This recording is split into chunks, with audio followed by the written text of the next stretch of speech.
The White House saying it is working with Mexico to stem the flow of migrants at the southern border amid recent criticism from the president's own party.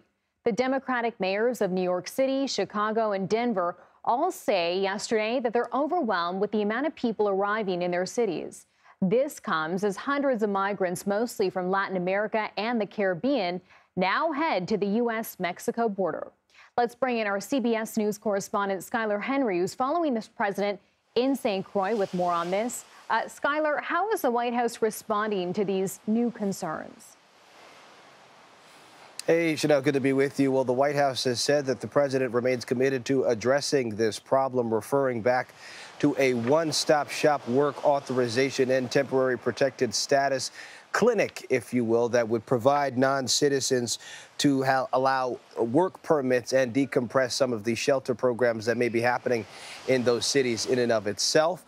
We know that the White House says that they remain in regular contact with these cities that may be experiencing this growing number of migrants that may be coming via bus or other means. They say that they are trying to work with them around the clock. But the Biden administration has also said that they are asking Congress to pass additional funding to try to help out at the U.S.-Mexico border as well, to the tune of some $14 billion. And I think that ultimately is where the president wants to see some stuff done. We know, as you pointed out, there was that meeting yesterday between U.S. and Mexican officials talking about things that could be done not only on the migration and security front, but also creating some economic framework as well to try to have some foundation in place, if you will, as they continue to move forward. We know that there will be a small working group meeting again at the end of next month that will talk about some of the framework that has been put together. We know that the Mexican president has come out to say that some important issues and agreements have been reached, but nothing to preview just yet. But that's how the White House is responding now. We'll see ultimately what happens when the two sides meet again next month. Okay, you talked about that meeting yesterday, really critical to this. What does the White House want Congress to do in the new year about this immigration problem?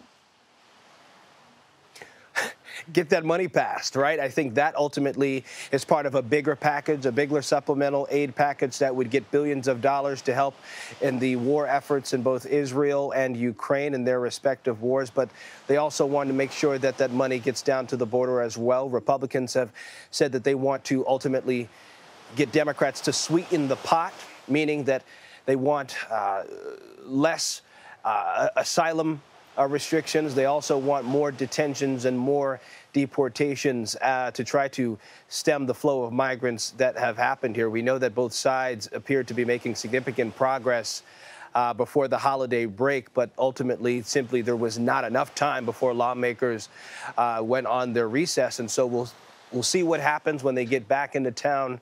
Once they get back from their break, we know that this is absolutely something that's on their to-do list, again, to try to get as much aid out as possible. We know that border agents say that they are strained. They want not only more agents, but more resources to the tune of some 1,300 additional agents to try to help. We know that over the past couple of weeks, they've closed off certain access points via rail and road to try to stem this problem.